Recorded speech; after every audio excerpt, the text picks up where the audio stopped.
Alrighty, and we are here with round 3. Right. Update, please. And there we go. Josh versus Preston. So we got Josh on the left, Preston on the right, and our matchup, as usual, is brought to us by Fish. Well, round 3 is going to be an absolute doozy. Earth Wind Retainers versus the usual Ice Wind Storm. I mean, what can we expect from Preston other than methodical, hopeful plays that he gets here? And I think he's going to have time to set up. And you look like you're desperate to say something. I'm going to keep talking until you upload. I think there might be a surprise card that I'm not expecting Preston to normally be playing at Ice Wind Storm. But I am expecting him to be playing it because I lent it to him. Okay, so we'll keep it a surprise. So we'll keep it a surprise. Let's see if he finds it. Now, if I'm honest, I am lost for the card name on that backup there. Norstalin? Or... No. On Josh's it's side. like Athena? Ifalna? Whatever. Norstalin on Preston's side of the field, though. Getting himself... Who is Aerith's mum? Aerith's mum? That's got it going on. I was right, it's Ifalna. Oh, well done. Congratulations, there we go. But Stiltskin from the Norstalin, we're probably going to see a turn 2 into the Every, which is pretty standard for Icewind Storm. But, yeah. I think, is he running the Ukes? Because sometimes I know people like to run the Ukes to colour fix. So, I don't think Preston is in this list. I know that he was looking for one of the class Moogles that obviously tap for wind as well. But yeah, I think he's running the Chocomog and then the Moogle that taps for ice. So we're just going to give us the Noctis, starting off with the sort of retainers. This is a nice opening for Josh, because next turn you can play the Noctis on curve, search for a Prompto and colour fix his backups. Also, Earth decks love to get to 3 backups as soon as they can, because it gets you Tyro online as a nice curve play, and it threatens the Shantoto should your opponent dare go wide. Exactly, but Shantoto always seems to sort of lag behind a bit too much against the Icewind Storm, because anything you want removed usually gets saved by Chocobo or some other horrid card in hand. So, right. So I assume we'll see the Stiltskin come down here. The question is, does he grab the Every or does he grab the? Let's find out. Yeah, well, there it is. He's I think the Chocobo there. Yeah, I think you got the Every rather than the Luso here. Oh, absolutely, yeah. You want to get playing setup early. Yeah, exactly. You've got time. You know, early game yet. You're not punished with any sort of aggro. So Every is definitely the right shout here. Puts down at 4 cards in hand. Plus the Every, that's at 5. Is he thinking about any other plays? He's not under any great pressure here, so he can afford to go slow should he choose. Yeah. I think we got sort of another underdog match here, though. Josh definitely in the underdog position. I gotta stop putting the underdogs on the left-hand side of the screen. Yeah. It's almost like that. That's the hot seat. Yeah. It's because the people on the left-hand side, we can actually see the whites of their eyes. Yeah, and then also we can give them. I'm joking. We don't give them cards ever, but Yeah, give them hints. He's got the Shanto. We developed our own sign language that we give players to let them know. Wow. Okay, he discarded the Every there. Interesting. I assume we're going to get the colour fixing Mog here, which he is. Absolutely right. So this is his Ice and Wind CP. I wonder if we have an ICP in hand that we plan on discarding. It doesn't look like it because a passive turn has come. I'm still very shocked with the discard of Every. I'm surprised that Dan has done that. He's basically overpaid. It wasn't like he had 6 cards in hand. He didn't need to do that. He had 5 cards in hand. And if he'd wanted to, he could have played the Every and the Chocomog on curve next turn and then searched the Moogle and probably had maybe hoped that he'd draw an ICP card to play that said Moogle. Yeah, exactly. So didn't need to extend there. Okay. Monk backup. Draw a card, gain a crystal. That's an interesting one. Not expecting that from Josh there, but I guess he wants to cash it in now before he does a like a Noctis into Prompto play because he wants the draw effect from the monk. Makes sense, but again though, if you're going just for crystals, do you maybe not just play the 2-drop and forego the draw effect? Really? And I wonder what his crystal payoff is in this deck, because retainers aren't ones necessarily known for their crystals. No, exactly that. I can't even think of anything off the top of my head unless by some miracle he's. I mean, maybe. I doubt it's the new Ursula, because that would just be crazy. Although I would love to see that card get played. Okay, paying 5 for the Cecil. This is a form change Cecil. Yeah, exactly. So he's probably aiming for the 5-drop wind one later on. And look at that beautiful follow. I have got to get me some of them. I don't think I've even seen this in the flesh in full art. Okay, so we have a Sid Hayes. We're going to be getting a free play of this Moogle. Again, though. And we got an Azura. So this is 3 casts he's now achieved, and he's getting the Evray back. I feel like that was sort of the difficult way, or at least the more roundabout way of going after these things. Yeah, gonna go get 2 Dull Freezes on a couple of backups. Dan has put down the Moogle as well, so he's at 4.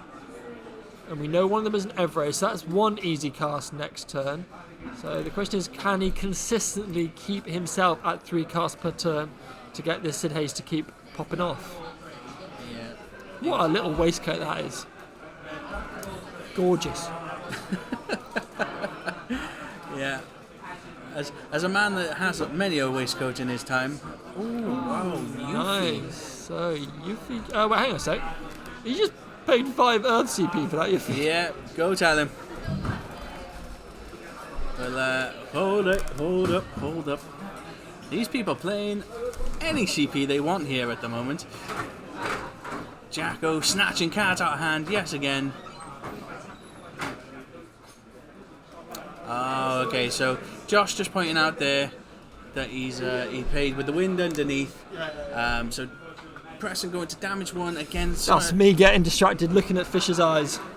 They are beautifully blue today. Stunning. So we hit a lock on the damage, which is devastating. Yeah, because we'd have loved to have seen that card come up. Don't see what his first damage was, though, sadly. But Yuffie is going to be pretty hard to deal with now. Okay, so we got Thomas. That's going to be 1. Evray is going to be a nice, easy 2. And we're going to get 2 untaps for the Atomos as well. So it's putting us at 3 active backups. Yeah. And he could potentially get 4 with the Evray. So it's going to access to all his backups. So it's probably not going to be a Rosa this turn, because it seems pointless to give up that cast 3 effect. Maybe a Zidane here. Zidane would be nice, just to start picking things off. Oh, okay. Okay. So, gonna be searching another monster. Is this gonna be a... What do you get? Like, do you maybe pull out... Yeah, Typhon. Okay, Typhon. I was thinking Typhon. The problem is, if the Typhon targets the Cecil, you just form change, and the Typhon can't target the Yuffie because it's untargetable. It's not going to be a forward, though. It will be a forward. No, it needs... it does 3/3. It will be a forward because you've got Norsh. Can't target that. Fail. Can't. So he has to I just choose... heard a big O from Dan. Yeah, he has to choose the Cecil now. Yeah. I mean, do you sacrifice it? Is there any point? Well, it depends what you got in hand. If you still got the Noctis in hand, a form change into Cecil into Noctis would have been... Yeah, would have been Because then it means Dan actually can't do the Sid Hayes effect because he can't afford to pay the 2. Yeah. He's got no cards in hand. I think Josh has missed the trick there. I mean, we could be missing the trick, and he could be not playing that 5 CP Cecil. I highly doubt it. Surprised if he's not. Well, now Dan is completely sort of defenses down. Really, yes, he can block, but the Yuffie has got free reign here. Yeah. I think I see Mist Dragon. I think we've got Mist Dragon, Tyro, Noctis, and Kusith? Kusith, yeah, I think you're right on that one. No, it can't be a Kusith. It's got a dark border on the name, which makes it think it's a forward. Or that could just be... Oh no, I think that's just the staff that Kusith is wielding. Yeah. Testing my eyesight. I think it is a Kusith. Josh hurting for backups now because of the Sid Hayes. He needs an answer. He needs to get to a Yuffie, potentially, to finish off some of this stuff while Preston has nothing to do in response. That's going to be the big thing. I'm very shocked we didn't see the Cecil get the form change going. Yeah, especially with the Noctis in hand, because he had a target for the Cecil. Is there potentially a way here that we just go Kusith, Cecil, hard cast the Cecil, wait to draw the S effect? Is that potentially a way around here? It means dumping your hand. Yeah. I'm not sure I like it though. I'm not sure. I think had we seen the form change into a Noctis, we'd be looking at a drastically different game here. Yeah. Well, let's not dwell on it. Let's see what we can get out of it. I think we're probably thinking about casting the Tyro. Don't know what Josh has got in his deck, so what would be good targets. Tyro to Yuffie? Yeah, I was going to say a Tyro into Yuffie probably feels like the best bet, and then he has the Noctis for win CP. Gonna go with the Yuffie. Gonna hit an Alexander. That's gonna be a draw for Dan. And just a pass of the turn from Josh. Trying to see if Dan can do 3 casts on his turn now with just 3 cards in hand. He's got a Tomos, he's got Everett, he's got a Moogle. I mean, we could potentially see Rosa if, I think maybe a Lulu if you're looking through Break Zone. Either a Lulu, he could have drawn an Azura. We've got a Chocomog, so we could see Chocomog into Moogle 11 to search whatever you need. Potentially could search the Lulu. Yeah, that's the option he does have. I think I know what he might search here. I think it's the... Yeah. Yeah. So, into the Moogle. Why don't shuffle down? You're going to search. He's just realised that himself. So how many cards have we got? Still only on cast 1 though. We have got 2 cards. 3, potentially 4 backups available to us.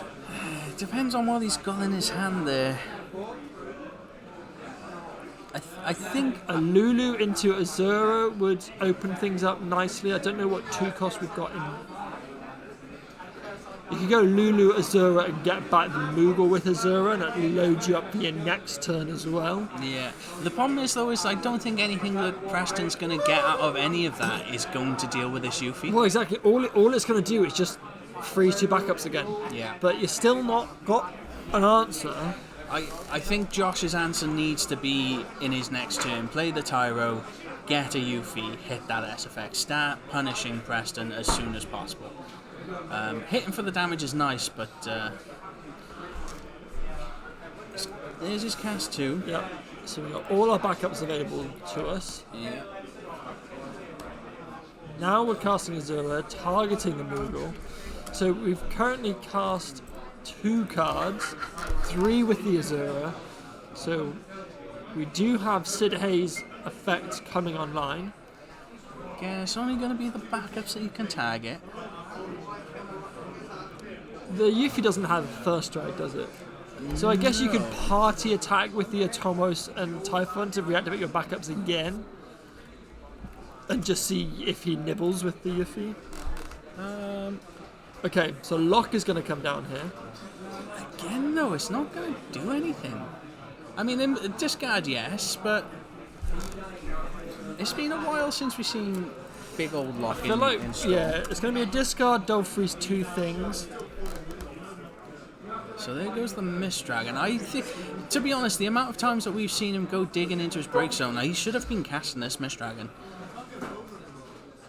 And then he grabs the Garbage. So yeah, this will deal with the Yuffie. Yeah, he needs to wait for it to get on the attack before it gets the activation.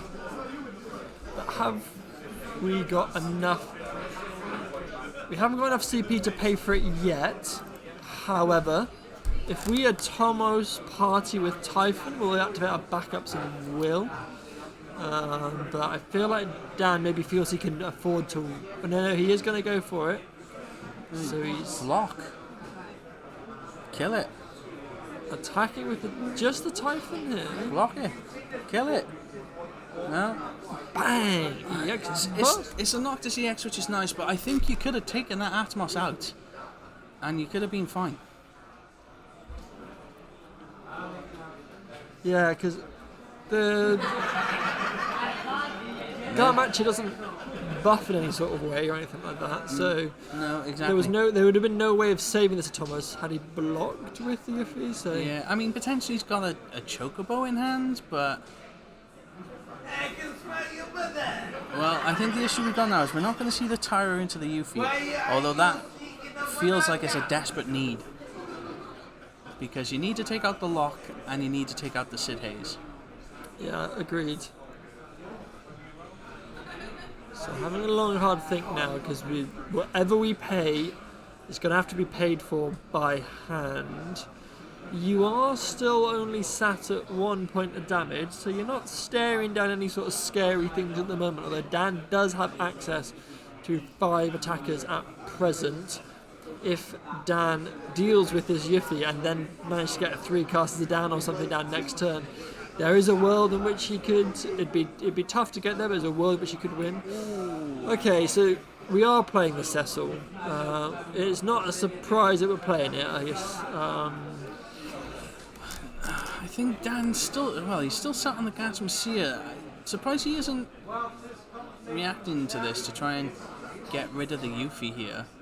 But the thing is, yeah, you do have 5 backups. You've got 5 backups, so you can just play the gut. Yeah. You seem awfully perplexed there, Jack. No, just I'm just trying to think why you don't just pay the 3 and then pay the 2 and kill the Yuffie. Because you got 5 backups, doesn't make any difference to you. Exactly. They're all active. Yeah. So like, that's why it doesn't need to respond in any sort of way. Okay, so Gladio's going to come down. We're going to kill this Sid Haze with the Noctis effect. It is nice that we're finally going to see some removal here. At least, now we're going to the combat before the attack, and now we see the Gatmasia. Break the Yuffie. Break it, pay the Pay 2. the 2 for the Cecil. Yeah. That's fine though, because the Cecil's still there. You're still going to be taking some of those resources out of Preston's hand. And you've still got a bit of a board. Gladio is pretty big here, and he does take some reduced damage instead, which is pretty nice. But I think that's the second Yuffie we've seen go now, right? Pretty sure he discarded one earlier. No, he wouldn't have. Otherwise, I suppose he would have cast it. Yeah, I don't think so. I think that is the first and only one we've seen. Okay, can Dan muster anything up now that his Sid Haze is gone? It's going to be difficult to do with this Cecil around. However, Wynn does normally have access to a ton of CP, so it might not slow him down too much. Yeah, so Rosa's at cast 1. I don't, unless that is a... Well, it's not a Lulu. It needs to be an Azura to get any further, really. Or a Mog. You just let this through, yeah. You're only on damage 1, and he hits another Noctis.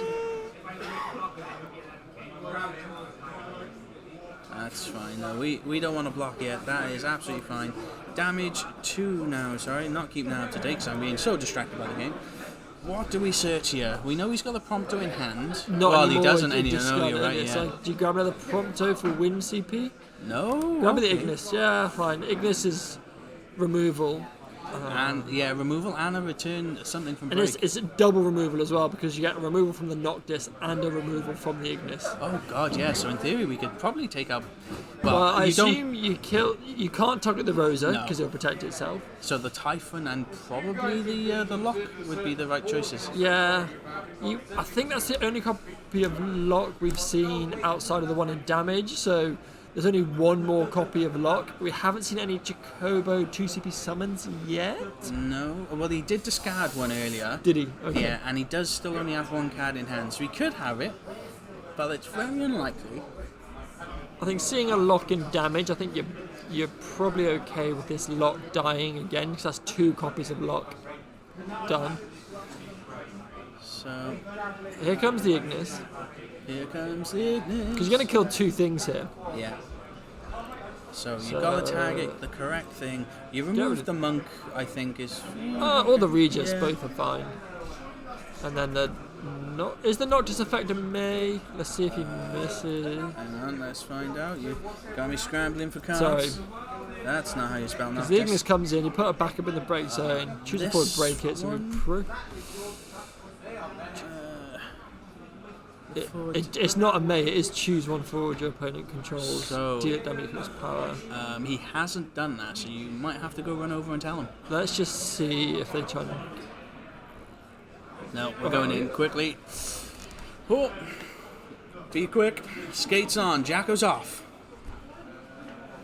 Wait. Don't attack yet, Joshy boy. Just checking out, making sure. There's no May. Gotta be careful. Read your cards, guys, because it is quite important sometimes. So, do not target the Rosa. All good there, Jago? All good there? Yeah, all good, yeah. Sure. Yeah, so it says when it enters, choose one forward your opponent controls. I feel like that's karma. No disrespect to That's Josh. fair. He missed the trigger, but it was a compulsory trigger. But I feel like, yeah. Oh, he's going in pretty hard here. Damage 5. Hitting the Lou, that's pretty nice actually. Because that could really slow Preston down on his next turn. So, 2 blockers, 3 attackers. Not really going to go in with them though, because they will kill at least 2 of them. Well, he got the Atomos as well, but... So we've got 3 in hand now for Dan, 4 in hand? 3 in hand. 3 in hand, okay. Let's see what we can muster. We are back up against the wall here, staring down some big boys, and whenever Josh was playing a forward, we're getting removal. Okay, so let's see what we can rip off the Zidane. He doesn't have haste yet. No. Okay. That's interesting. That could be actually useful here. For If you survive long enough. very true. Very true. But it would be a second cast, a cheap second cast, so Noel will come in. Which he is going to go with, so... It's a shame that Noel specifies when it enters from ability of card name Noel. Yeah. Otherwise that would be unreal. Yeah, that would have been a funny thing to see, but not quite this time. Preston trying to get to cast 3, get the Rosa effect off. I don't think he's going to get to 5. I don't think he has to worry about trying to get to 5 either. Yeah. This was a nice box top of this Noel. I like this art. Yeah, it would have been nice, except it was one of those ones I just did not keep hold of. Yeah, fair. Oh, and there's the last lock. So Cast 3, we're untapping. We're going to get 2... So, Dolph... Well, the thing is, it's 2 in... hang on a sec. Can I just clarify this? So when it enters, the Rosa and the lock go on the stack first, and then this... So he needs to target, and then the Cecil goes on top. Is that right? So actually, I think he can't pay the 2 with the reactivation, because lock and Rosa go on, and then Cecil goes on the... Yeah, so... Unless he does... Because the Cecil goes on when he targets, so does he... He can still stack them in the way that he wants them, right? True, but the Rosa and the lock, he stacks in an order, and then when the lock goes on, the Cecil goes on top, so the Cecil resolves first. Right, yeah. No, I think you're right, actually. So you might want to... Yeah, I think you're right. I'm going to pause. Yeah, we're just going to pause the game, guys. I think Jacko is right. So we're just going to get some clarification from one of the other brains that are around. I know Gareth is sat over there, so he'd be a good one to ask. But, yeah, because I think Jacko is right here. The issue is that both Rosa and lock triggers go on the stack. You have to tag it, obviously, with the lock. But the activation of Cecil will then go on top of that again, and you haven't got the CP to pay the 2 because the Rosa hasn't activated yet. So... This could make or break this game, to be honest. I know that Preston is behind, but this could have been his way back into this.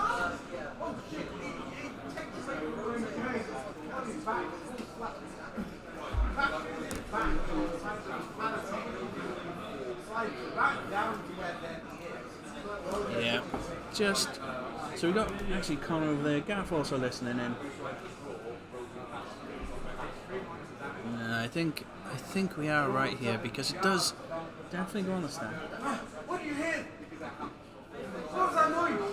I think it's going to come down to Gav to make the ultimate decision because he is sort of impartial here, not playing tonight. Everything is down. Jacko's hands there. Look, I think he at some point wanted to be a hand model, so...